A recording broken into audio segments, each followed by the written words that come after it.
last night, in the very first brothel that I went into, the very first girl that came and sat with me that I got to talk with, her name was Ong, and her English wasn't that great, but somehow we managed to Forrest Gump a conversation back and forth, and she was so sweet. And she, in the maybe 30 minutes that we spent together, probably said thank you to me over a dozen times. Thank you for calling me over here. Thank you for letting me sit with you. And then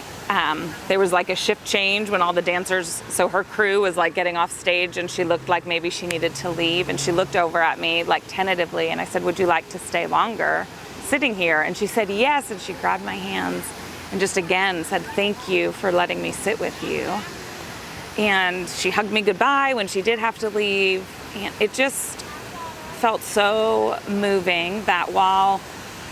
I'm here for a short time and all I'm doing is observing and learning and not presuming to have any grand gesture or grand part in making big change happen, that in those 20 or 30 minutes, I was a safe place for her,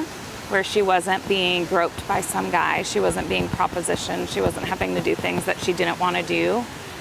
And the smile on her face and her holding my hand and saying thank you told me everything that I needed to know.